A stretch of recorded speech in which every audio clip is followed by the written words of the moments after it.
Assalamualaikum warahmatullahi wabarakatuh. Pada video kali ini kami dari kelompok 6 akan mempresentasikan penerapan data mining untuk perkiraan cuaca di Kota Malang menggunakan algoritma iteratif dikotomi search tree atau ID3. Sebelumnya, perkenalkan kelompok kami. Yang pertama ada Amalia Puspitasari dengan NIM 029, kemudian ada nomor sama dengan NIM 051, kemudian ada Mira Mirasari dengan NIM 043, selanjutnya ada Fauzi dengan NIM 073. Untuk penerapan data mining untuk perkiraan cuaca di Kota Malang menggunakan algoritma iteratif dikotomi search tree atau ID3 ini, kita ambil jurnalnya untuk memenuhi tugas dari mata kuliah statistika yang diampu oleh Ibu Yunia Masari, Eskom Mkom.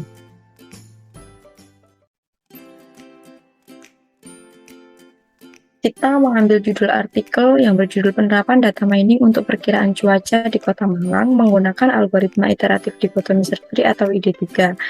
Nah, nama jurnalnya adalah jurnal Geotikla yang ditulis oleh Broto Purnomo, TP, dan Rina Dewi Indasari, dipublish pada tahun 2017.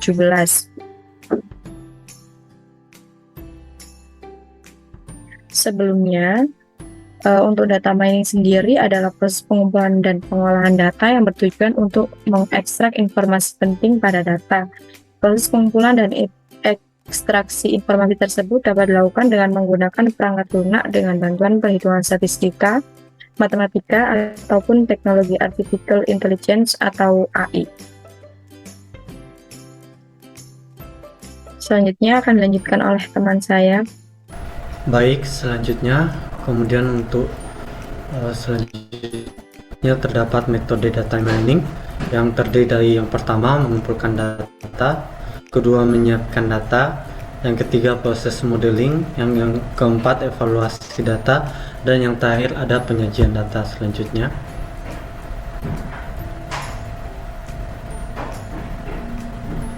Pendahuluan. Nah, di dalam pendahuluan, penulis menjelaskan bahwa kondisi cuaca di suatu tempat dapat ditentukan oleh beberapa faktor, seperti suhu udara, kelembapan udara, intensitas cahaya matahari, arah angin, kecepatan angin, dan sebagainya. Dengan melihat itu, dapat diprediksi cuaca yang akan terjadi pada hari selanjutnya. Prediksi cuaca yang sangat tepat sangat dibutuhkan oleh bidang pekerjaan yang erat kaitannya dengan cuaca.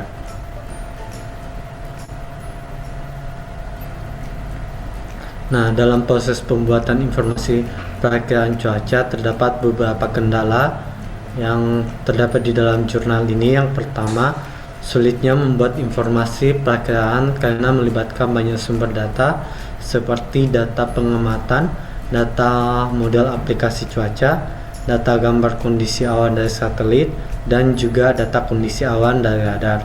Kemudian kendala yang kedua yaitu perakiraan cuaca maritim umumnya mengandalkan kemampuan dari perawan, sehingga interpretasi yang dihasilkan bisa berbeda antar perakirawan satu dengan yang lainnya karena bergantung dari pengalaman masing-masing. Selanjutnya, dengan pesatnya teknologi yang berkembang saat ini, perakiraan cuaca dapat dilakukan dengan membangun sebuah sistem penunjang keputusan yang berbasis komputer yang mengimplementasikan algoritma klasifikasi data mining. Ketersediaan data yang melimpah tentang faktor-faktor cuaca tersebut akan mendukung penggalian informasi untuk perakiraan cuaca menggunakan data mining. Data mining mampu memberikan suatu perakiraan kondisi cuaca yang akan terjadi. Penelitian ini bertujuan untuk mempelajari model peramalan dengan data mining. Selanjutnya akan dijelaskan oleh teman saya.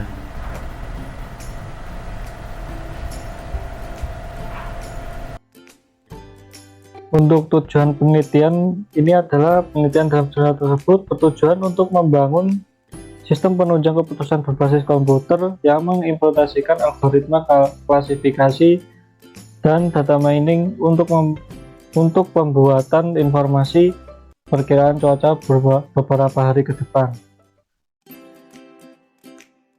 Dan untuk subjek penelitiannya, subjek penelitian dari jurnal tersebut adalah intensitas cuaca di Kota Malang yang diperoleh dari dataset yang diperoleh dari website BMKG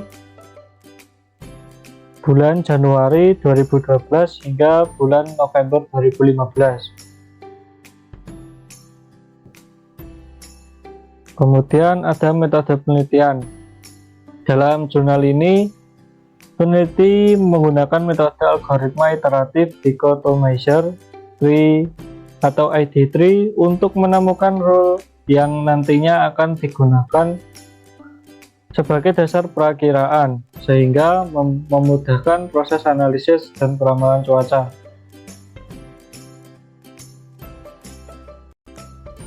Selanjutnya ada hasil dan pembahasan. Hasil dan pembahasan dalam jurnal tersebut menjelaskan terkait proses mining, di mana bahasa pemrograman yang digunakan untuk membuat program adalah Java dan dengan JDK versi 8, serta menggunakan editor NetBeans 8. Hasil akhir aplikasinya sebagai berikut. Yang pertama ada form import data dari CSV. Ini digunakan untuk mengambil dataset dari format CSV.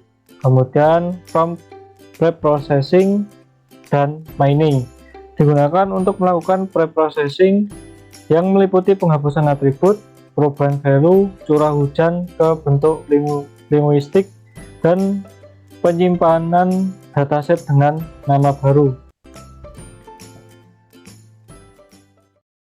Kemudian ada from dataset, digunakan untuk melihat hasil preprocessing dataset serta untuk menampilkan informasi setiap atributnya. Selanjutnya ada from dataset data baru, digunakan untuk testing data baru dan untuk menampilkan decision tree yang dihasilkan.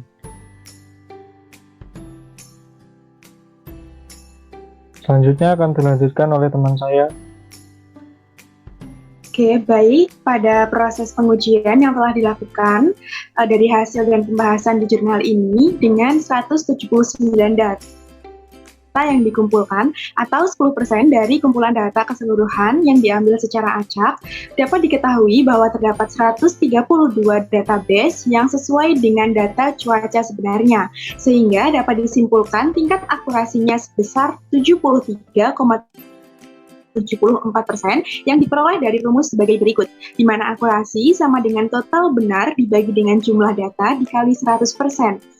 Untuk total benarnya dari keseluruhan data yang diambil secara acak terdapat 132 data, kemudian dibagi dengan jumlah data keseluruhan yaitu 179 dikali dengan 100% yang hasilnya adalah 73,74%. Jadi dari hasil dan pembahasan ini sudah dapat disimpulkan sebenarnya bahwa aplikasi yang telah diciptakan kemudian ditulis dalam jurnal ini merupakan aplikasi yang akurasinya dapat dikatakan sangat tinggi untuk meramalkan cuaca. Selanjutnya, oke, baik, di sini ada kesimpulan.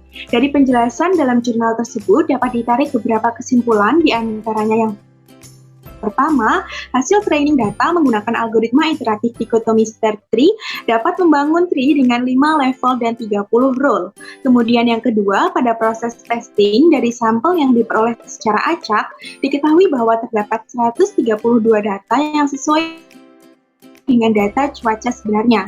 Maka dapat disimpulkan bahwa akurasi dari aplikasi tersebut sangat besar, yaitu 73,74%.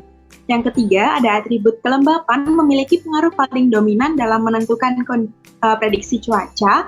Dan yang keempat, kelas tidak hujan cenderung muncul lebih banyak daripada kelas lain, seperti hujan ringan, hujan sedang, hujan lebat, dan juga hujan sangat lebat.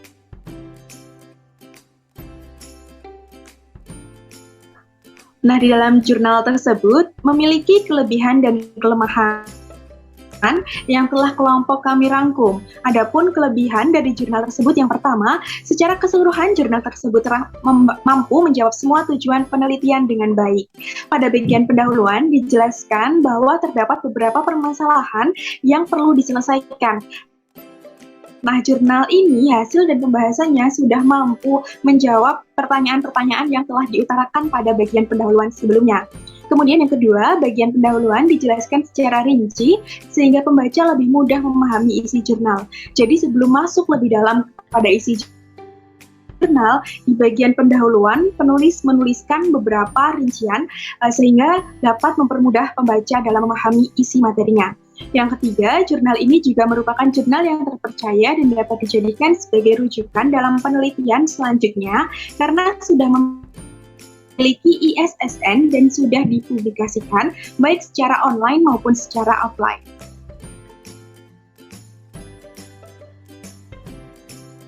Selanjutnya ada kelemahan atau kekurangan dari jurnal.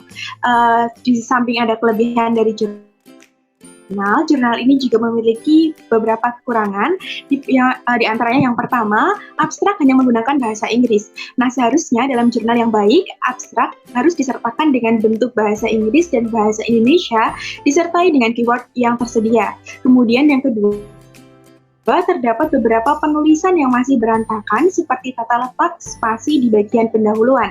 Nanti kami akan cantumkan untuk link dari jurnal ini di bagian description box. Teman-teman bisa melihat pada bagian pendahuluan masih terdapat beberapa kata yang seharusnya dipisah dengan spasi, namun kata tersebut masih digabung. Selanjutnya, nah dengan adanya jurnal ini dapat menjadi penguat bahwa bidang statistik kegiatan sehari-hari seperti halnya mempermudah masyarakat mengetahui perkiraan cuaca harian sesuai jurnal tersebut. Perkiraan cuaca harian ini dapat dikatakan sangat penting untuk masyarakat pada umumnya.